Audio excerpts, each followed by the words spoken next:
Here at KSMO Radio, it is Friday morning. It's 8:30 on this April 4th morning, and today we have our friends from the Denton County Fire Protection District. We have Mr. Chief Dennis Floyd and Jeff Stokes, member of the board, and we appreciate those guys coming in, spending some time with us. We're going to talk about Proposition Fire. Because of that, this is a paid political ad, so we want to let people know that. This is not for free, and the guys are going to be on a time limit once we get our introductions out of the way. So first off, Chief Floyd, thank you for making your time, putting a little time aside to come on in. We do appreciate that. And Jeff, thank you again for coming back in.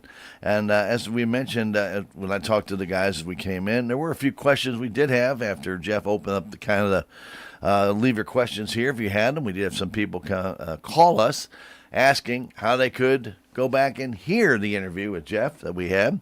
And that did, I guess, answer their questions. They didn't call back in, but they did have some questions. And I said, well, that was addressed in the interview. Well, how can I get the interview?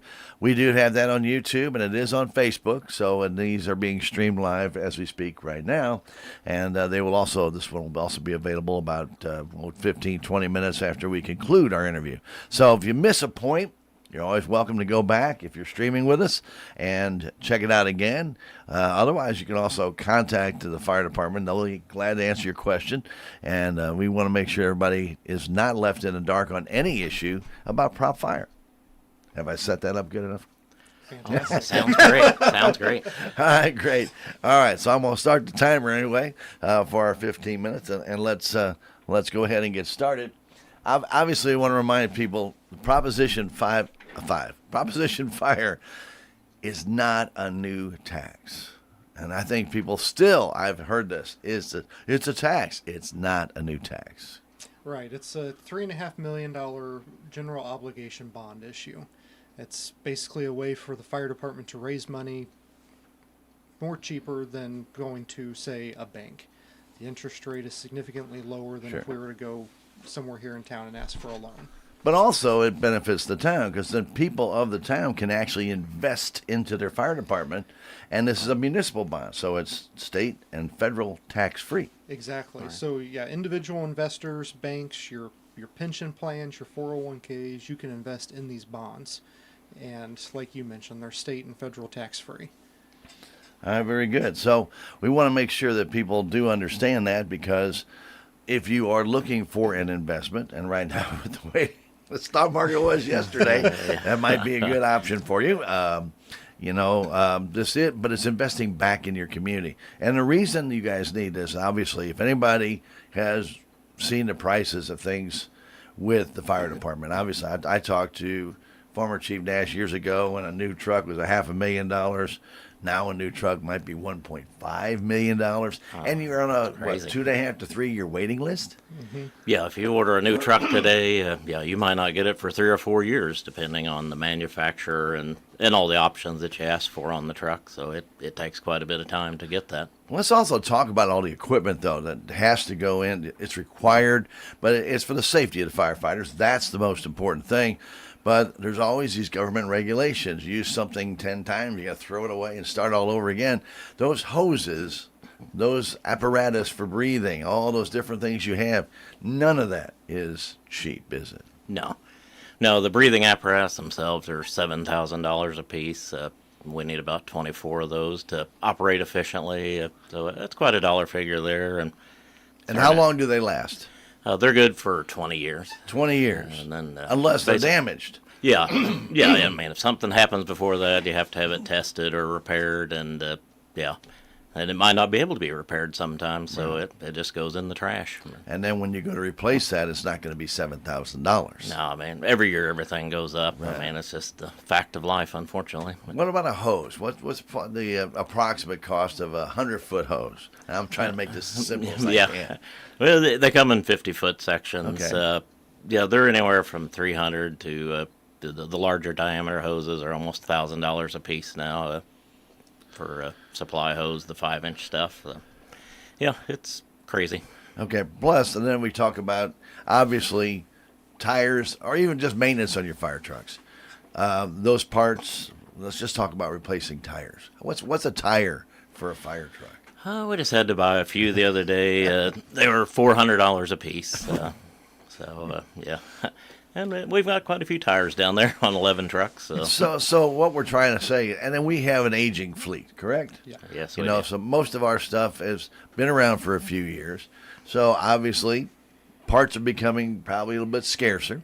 Also, getting people to know how to even work on those trucks is probably Right. getting scarcer. So then the cost of that goes up because now you're getting high demand and you may have to wait. Shoot, I mean, I remember you guys took the truck up to St. Louis to get it fixed. What, 4 or 5 months to get it back? Right. Yeah, that's the bad part. I mean, that type of technology, nobody around here can work on that. So, yeah, you have to go to St. Louis, Springfield to get a shop that'll work on that kind of stuff. So, yeah, it's out of service for a while, and that just puts us at a deficit. So we've had the same tax rate, and which is not going to change. The same tax rate since 1983. Correct. Nothing is the same price as in 1983. No. No, not at all. I can tell you that. We wish, but Yeah, Yes. nothing.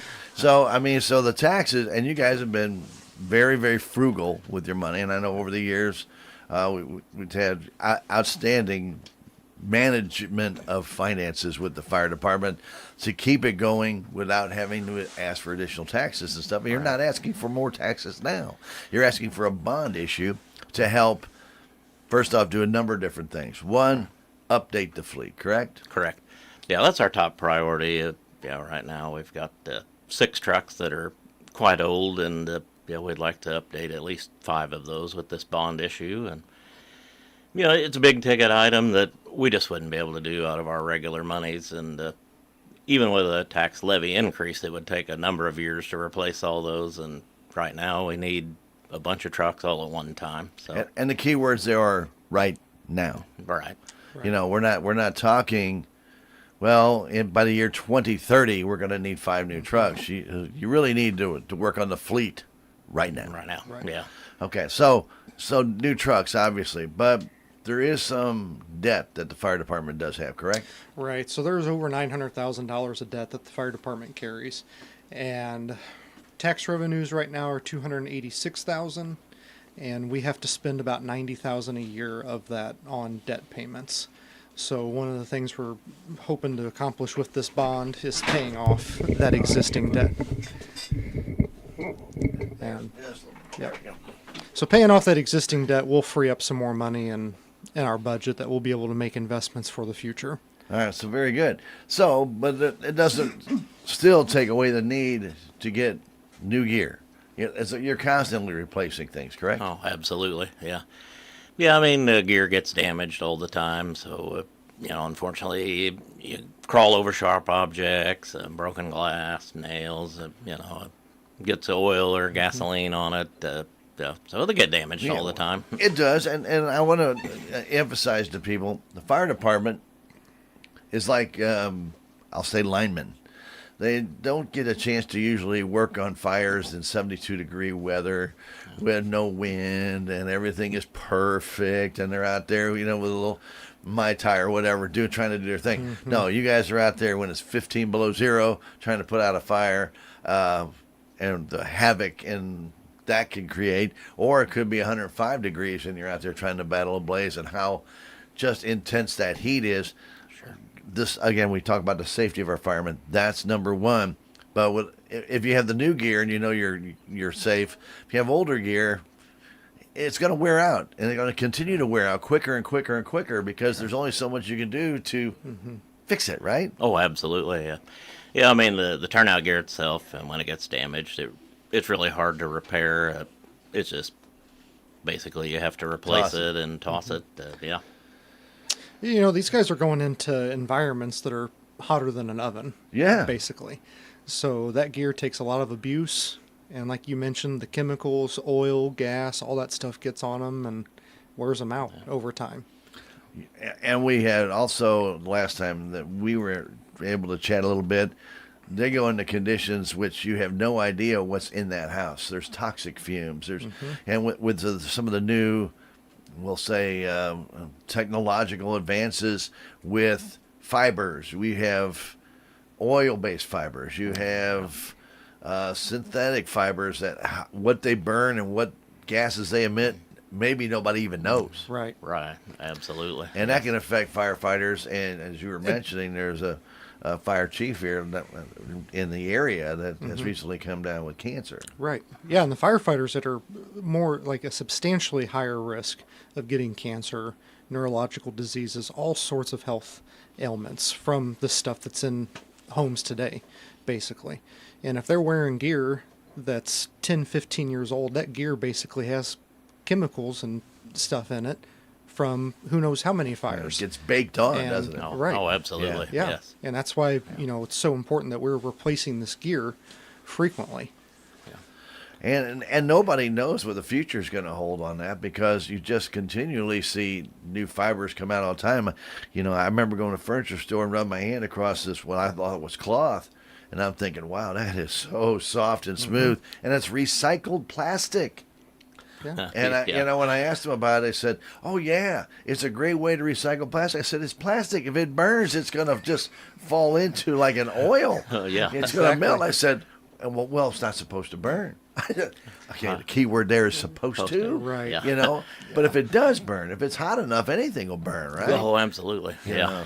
Definitely. And then that puts firefighters at risk. Not only you mentioned about going into temperatures that are incredible. Don't even want to go there. Hotter than an oven and probably more intense than an oven. Oh, yeah. To try and see and everything is wavy and everything, all kind of crazy stuff. But also structure fires, you never know when that structure is going to lose its stability. Oh, yeah. The danger of them going in there without the proper equipment. Sure. It's not even, you wonder why firefighters I wouldn't want to go into a building, and why they do sometimes to go in there, because there's probably a person in there or somebody has something in there that they need to get out. I tell you what, they take their life into their hands every single time there is a structure fire, because that structure can come down on them at any time. Absolutely. Yeah, our volunteers do it just as they want to help people and try to protect the community, and to some sense they do enjoy it. I mean, you have to enjoy what you do, or you probably wouldn't do it. But Right. yeah, it's a big risk every time you go out the door. Right. We're talking to Chief Floyd and Board Member Stokes from the Denton County Fire Protection District, and talking about prop fire. Okay, let's talk all about prop fire. Prop fire, if it passes, can really benefit the community. But if it doesn't pass, what effects is this going to have on our area? Pretty significant, actually. One of the bigger ones is the ISO rating that the fire department carries. Right now it's a 5. It was a 6 in 2013, I think that was, or 14. And we managed to lower it to a 5. And your ISO rating directly affects your homeowner's insurance. Big time. If your insurance Right, company right. uses it. But most of them do. And, it's hard to quantify what the increase would be if we were to lose our rating, but it would most likely be more than what the cost of proposition fire would be For each person. for each person. For each person. Right. Absolutely. Yeah. Right. And you're absolutely correct. You don't want to, if somebody lives out in the middle of a forest or surrounded by trees and there's no water and anything to get to it, and you try and get homeowners insurance, good luck. Right. Oh, absolutely. Yeah. And what you have to pay to have it. Yeah.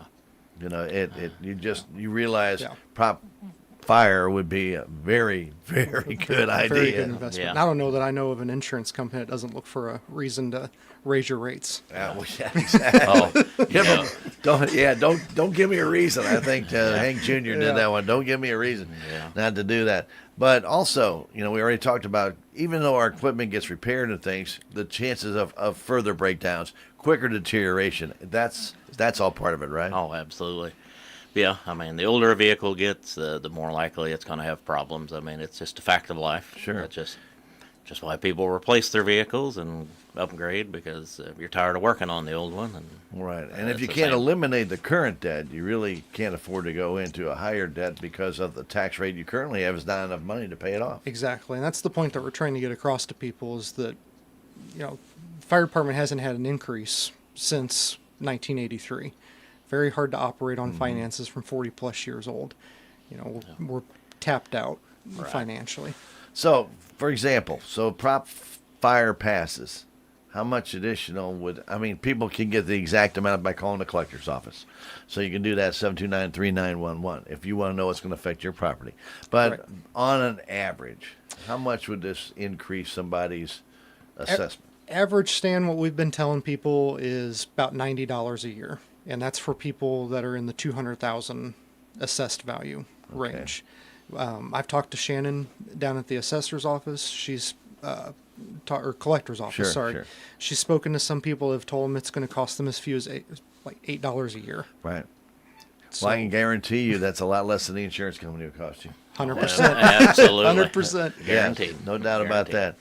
that. And the issue would last for how many years? 20 years tops. We're looking to pay these bonds off earlier, but 20 years at the most. And once they are paid off, the issue comes right back to The voters. issue goes away. Well, it comes back to voters. Right. Yeah, I they mean, get- but the issue could but- go away at that point. Yeah, Right. and they can No. decide either to reissue another bond or they could Right. say, no, we're done with Well, in this. 20 years, who knows what everything will be? And, Right. you know, again, but I'm just saying there is a sunset on this bond issue. It doesn't last in perpetuity. Yeah, it's not indefinite. You know, so if the voters want to renew it, then they have that Right. option 20 years down the road. Yes. All right, very good. So election day is coming up. I know some people may have already have voted. Some people are getting ready to vote. Say absentee. There's the opportunity to collect those votes now with all this non-excuse absentee voting is opening it all up. But if you haven't voted, I highly recommend you taking a look at Prop Fire, read it, see what it's going to affect your community. And again, that's April 8th, Election Day, and by that evening we'll have a good idea. Now, I want to just express this. This is not a simple majority approval.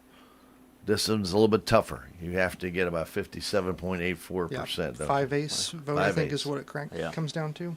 Yeah. Yep. So every vote counts. So Absolutely. do make sure you get out and cast your vote on Prop Fire. It's very, very important. This is for our community. It's not only maybe for your safety, but if you've got kids or grandkids, it's going to be for their safety. We're not talking about this being a Band-Aid to fix things. We're talking about this being a long-term fix for a number of years, getting new equipment where it's going to be able to last and service the area better. We're not talking about, just like I said, putting a Band-Aid on something to get you by for another day. But if the Prop Fire doesn't pass, that actually kind of may have to be what is done, right? Right. Yeah, it's 100%, like you said, an investment in the community. Not just health and safety, but we want businesses to move here to Salem. One of the first things they look at is the public safety. Right. And if you don't have a fire department, if you don't have a good working fire department, Sure. do you think businesses like the charcoal plant or whoever wants to move out here? Yeah. Well, That's and people have to look at that. Right. Everything goes into effect. Very same thing with our hospital, school districts, your fire districts. People want to go someplace where they're going to feel comfortable. Their kids are going to get a good education, but they can also feel safe. But if they do get sick, they have a local hospital they can go to. Sure. Well, right now we have a very good local fire district that we have really seen grow and grow and grow. I mean, I've been here since '84, and I've watched the advancement all the way to now. Yeah. But it's just got so expensive for us to maintain and put out the product that I know Chief Floyd wants to do, and all the firefighters do. Prop Fire is really, really important. So Absolutely. don't push it aside and say, "Well, it's the only vote I have, and I'm in R1." I don't want to go vote. No, don't have that idea, because that might be all you're voting on. There are no school board issues. So we have that one vote to do, and that's all you have to vote. But it's a key vote. Absolutely. Every vote counts. So please make sure you get out there. Guys, I need to wrap it up here in about a minute, so I'm going to go that far and say this. If anybody has any questions about Prop Fire, can they call the fire district? Yes, I can. Okay. 729-3250. I know, and you guys are in and out. Yeah, so leave us a message, and Yeah. We'll get back to you on that if we're But not again, there. April 8th is Election Day. We want everybody to get out and vote. Prop Fire, you guys have done a tremendous job in getting us organized. And I really want to commend you on opening us up to the people out there. For everybody, if they've got questions, they can continue to call. Even on Election Day, if you haven't voted yet and you get to Election Day, call the fire department. Absolutely. Now, your guys, I want to just pass this on. I'm not going to count this as part of your interview, but your guys' meeting Tuesday, because there is an election at the firehouse, will be moved to the library. That is correct. Yeah, so somebody said, well, they're going to have a meeting there Tuesday. No, that'll be moved to Nope. the library to accommodate the voters.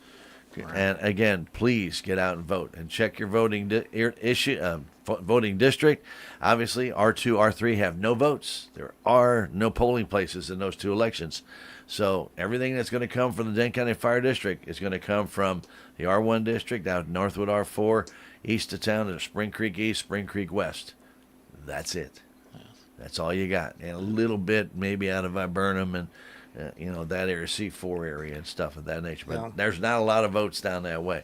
But guys, you got to get out and vote to make this happen. Prop Fire, again, a 5/8 approval is needed. Please, please get out and vote.